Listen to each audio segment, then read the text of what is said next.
भारत एक ऐसा देश जो अपने गौरवशाली इतिहास और अनगिनत सभ्यताओं का साक्षी रहा है। एक ऐसा देश जहां कई महान राजाओं ने शासन किया, जहां युद्ध हुए, साम्राज्य बने और मिट गए। लेकिन 16वीं सदी में एक नई शक्ति ने इस भूमि पर कदम रखा। एक ऐसा साम्राज्य जो आने वाले 300 वर्षों तक भारत की राजनीति, प्रशासन, कला और संस्कृति पर अपनी अमिट छाप छोड़ने वाला था। जी हां, हम बात कर रहे हैं मुगल साम्राज्य की, जिसकी स्थापना दिल्ली सल्तनत के आखिरी शासक वंश लोदी वंश के राजा इब्राहिम लोदी को हराकर की गई थी। आज के वीडियो में हम बात करेंगे मुगल साम्राज्य के बारे में, तो बने रहिए हमारे चैनल द हिस्ट्री कैसल के साथ और जानिए मुगल साम्राज्य के बारे में। बात है सन 1192 ईस्वी की, जब मोहम्मद गौरी ने तराइन के दूसरे युद्ध में पृथ्वीराज चौहान को हरा दिया था। युद्ध में जीतने के बाद मोहम्मद गौरी ने दिल्ली का शासन अपने गुलाम कुतुबुद्दीन ऐबक को सौंप दिया और यहीं से दिल्ली में इस्लामी शासन की शुरुआत हुई। कुतुबुद्दीन ऐबक ने दिल्ली सल्तनत के पहले वंश की स्थापना की, जिसे गुलाम वंश कहते हैं। इसके बाद खिलजी वंश, तुगलक वंश, सैयद वंश और अंत में लोदी वंश का शासन आया। लोदी वंश का अंतिम राजा इब्राहिम लोदी था, जिसे सन 1526 ईस्वी में पानीपत की पहली लड़ाई में बाबर ने हराकर मुगल साम्राज्य की दिल्ली में नींव रखी। वीडियो में अब जानते हैं मुगल साम्राज्य के अंतर्गत शासन करने वाले मुगल शासकों के बारे में, जिसमें सबसे पहले नाम आता है मुगल साम्राज्य के संस्थापक बाबर का। बाबर तैमूर और चंगेज खान के वंश से संबंध रखता था। बाबर का जन्म 14 फरवरी 1483 को फरगना, वर्तमान उज्बेकिस्तान में हुआ था। उसका असली नाम ज़ीरुद्दीन मोहम्मद बाबर था। मात्र 12 वर्ष की आयु में वो फरगना की गद्दी पर बैठा। इसके बाद बाबर ने पहले समरकंद और काबुल पर अधिकार किया। फिर दिल्ली के सुल्तान इब्राहिम लोदी की कमजोर सत्ता और उत्तर भारत में व्याप्त राजनीतिक अस्थिरता ने उसे दिल्ली पर हमला करने का अवसर प्रदान किया। 21 अप्रैल 1526 ईस्वी को इब्राहिम लोदी को हराकर दिल्ली में बाबर ने मुगल साम्राज्य की स्थापना की। इसके बाद 1527 ईस्वी में खानवा के युद्ध में बाबर ने राणा सांगा को भी हराया। बाबर ने अपनी आत्मकथा भी लिखी, जिसे बाबरनामा कहते हैं, जिसमें बाबर ने अपने अच्छे और बुरे सभी अनुभवों को विस्तार से बताया है। सन 1530 ईस्वी में आगरा में बाबर की मृत्यु हो गई और उसे काबुल में दफनाया गया। बाबर की मृत्यु के बाद उसका पुत्र हुमायूं उसका उत्तराधिकारी बना और दिल्ली की सत्ता संभाली। नासिरुद्दीन हुमायूं का जन्म 6 मार्च 1508 ईस्वी में काबुल में हुआ था। वे बाबर के सबसे बड़े पुत्र थे। हुमायूं को बंगाल के अफगान शासकों और राजपूतों से निरंतर संघर्ष करना पड़ा। उन्होंने 1532 में चुनार के किले पर कब्जा किया, जो शेरशाह सूरी के अधीन था। 1535 में मेवाड़ के बहादुर शाह को हराकर गुजरात पर अधिकार किया, लेकिन इसे स्थायी रूप से अपने नियंत्रण में नहीं रख सके। 1539 में चौसा का युद्ध हुआ, जिसमें हुमायूं पराजित हुए और किसी तरह अपनी जान बचाकर भागे। 1540 में कन्नौज, बिलग्राम का युद्ध हुआ, जिसमें शेरशाह ने हुमायूं को पूरी तरह पराजित कर दिया। इस पराजय के बाद हुमायूं को अपने ही साम्राज्य से निर्वासित होना पड़ा। 1555 में हुमायूं ने दिल्ली और आगरा पर फिर से कब्जा कर लिया। अपनी विजय के कुछ महीनों बाद ही 27 जनवरी 1556 को हुमायूं की एक दुर्घटना में मृत्यु हो गई। उनकी पत्नी हमीदा बानो बेगम ने दिल्ली में हुमायूं का मकबरा बनवाया, जो बाद में ताजमहल की प्रेरणा बना। हुमायूं के बाद उसके पुत्र अकबर, जिसे अकबर महान के नाम से भी जाना जाता है, ने मुगल साम्राज्य के शासन को आगे बढ़ाया। अकबर का जन्म 15 अक्टूबर 1542 को अमरकोट, वर्तमान पाकिस्तान में हुआ था। अकबर के सिंहासन पर बैठते ही उसे हेमचंद्र विक्रमादित्य की चुनौती का सामना करना पड़ा, जिसने दिल्ली और आगरा पर कब्जा कर लिया था। 1556 ईस्वी में पानीपत के दूसरे युद्ध में बैरम खान के नेतृत्व में मुगल सेना ने हेमू को पानीपत के युद्ध में हरा दिया और दिल्ली पर फिर से अधिकार कर लिया। अकबर ने 1561 में बाज बहादुर को हराकर मालवा पर कब्जा कर लिया। इसके बाद 1564 में गोंडवाना पर भी अधिकार कर लिया। 1567 में अकबर ने चित्तौड़गढ़ पर हमला किया और राणा उदय सिंह को पराजित किया। उसने किले पर कब्जा कर लिया, लेकिन मेवाड़ की स्वतंत्रता को पूरी तरह समाप्त नहीं कर सका।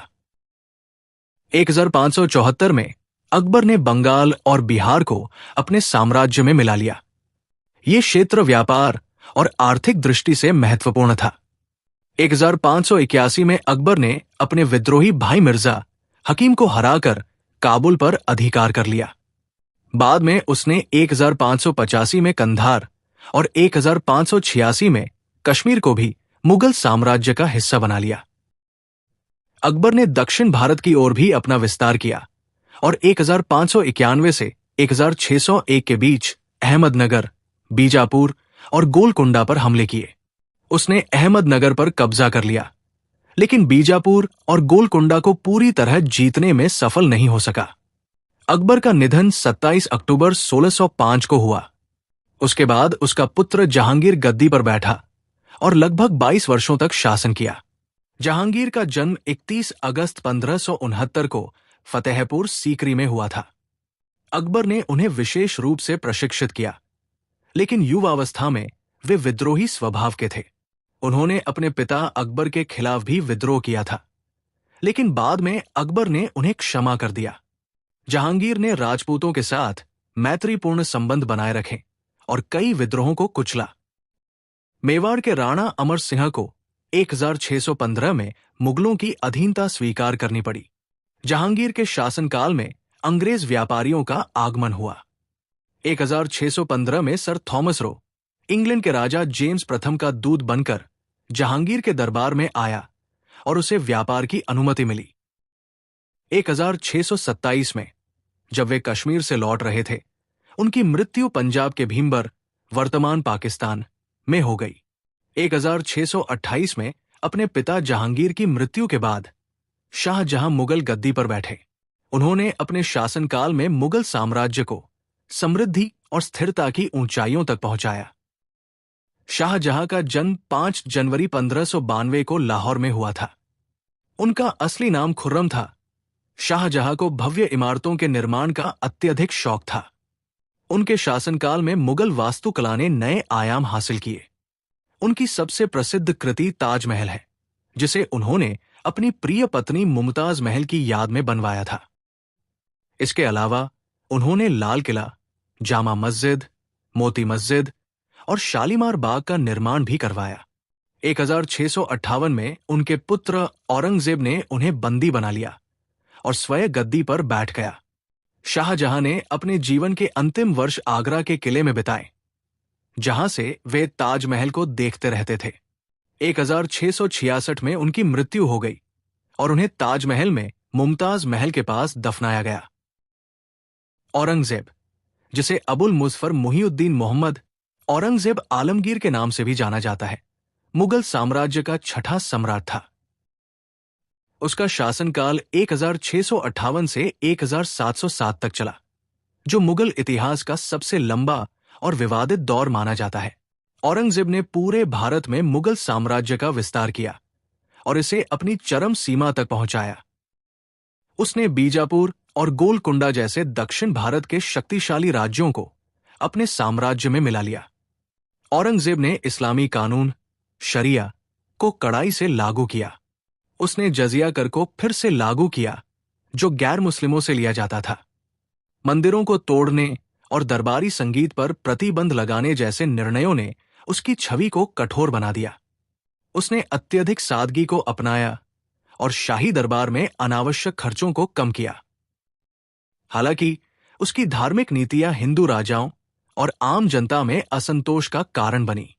औरंगजेब के समय में कई विद्रोह हुए। मराठा नेता शिवाजी के साथ उसकी शत्रुता प्रसिद्ध रही। उसने शिवाजी को बंदी बनाने का प्रयास किया, लेकिन वे चतुराई से भाग निकले और मराठा शक्ति को पुनः संगठित किया। सिख गुरु तेग बहादुर और गुरु गोबिंद सिंह के साथ भी उसका संघर्ष रहा। राजपूतों और जाटों ने भी उसके शासन के खिलाफ विद्रोह किया। 1707 में उसकी मृत्यु के बाद मुगलों की शक्ति तेजी से गिरने लगी। औरंगजेब के बाद जो मुगल शासक बने वो इस प्रकार है।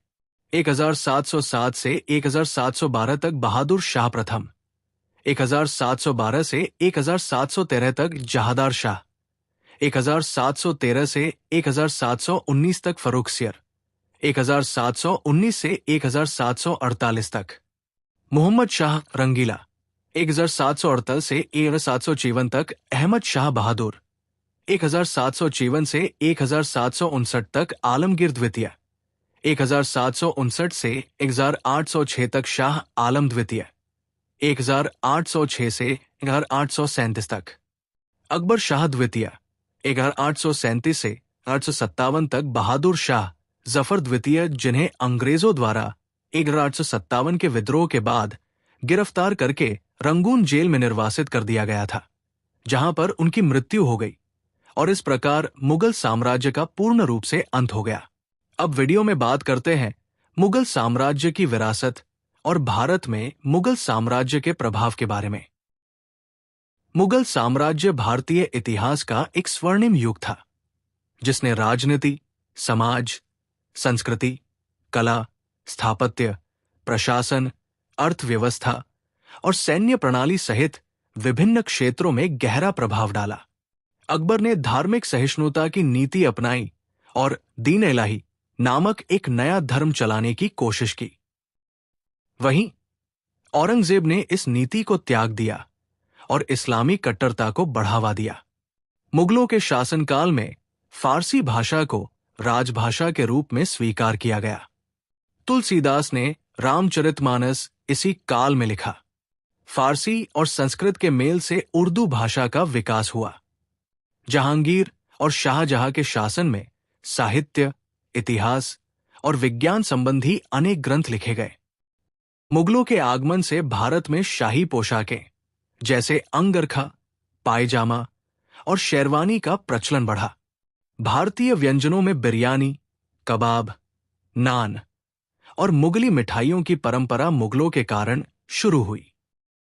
मुगल काल भारतीय स्थापत्य कला का स्वर्ण युग माना जाता है। मुगलों ने भव्य किलों, महलों, मस्जिदों और मकबरों का निर्माण करवाया, जो आज भी भारत की पहचान बने हुए हैं। संगमरमर और लाल पत्थर का भव्य प्रयोग, विशाल गुंबद, मीनारे और मेहराबों की अद्वितीय डिजाइन, भारतीय, फारसी और तुर्की शैली का मिश्रण मुगल कालीन वास्तुकला की विशेषताएं हैं। ताजमहल, जिसका निर्माण शाहजहां द्वारा करवाया गया था, जो प्रेम का प्रतीक और विश्व धरोहर है। लाल किला का निर्माण भी शाहजहां द्वारा करवाया गया था, जो भारत की स्वतंत्रता का प्रतीक है। बुलंद दरवाजा, हुमायूं का मकबरा, शालीमार बाग आदि भी मुगल वास्तुकला की विरासत है। मुगल प्रशासन की नीतियां ब्रिटिश काल और स्वतंत्र भारत के प्रशासन पर प्रभावी रही। आईएएस और आईपीएस जैसी नौकरशाही प्रणाली का आधार मुगल काल में ही देखा गया था। आज भी भारत में मुगल कालीन वास्तुकला, खान-पान, भाषा और पहनावे का प्रभाव स्पष्ट रूप से देखा जा सकता है। भारतीय लोक कथाओं, संगीत और त्योहारों में भी मुगल प्रभाव देखने को मिलता है। मुगल साम्राज्य की विरासत आज भी भारत की सांस्कृतिक धरोहर और ऐतिहासिक स्थलों में जीवित है। मुगल साम्राज्य की छाप आज भी भारतीय समाज और इतिहास में गहरी बनी हुई है। तो ये थी जानकारी मुगल साम्राज्य के बारे में। आपको वीडियो कैसी लगी? अगर अच्छी लगी हो तो इसे लाइक शेयर करना ना भूले। अपने सुझाव हमें जरूर दें। मिलते हैं अगली वीडियो में, तब तक के लिए धन्यवाद। जय हिंद, जय भारत।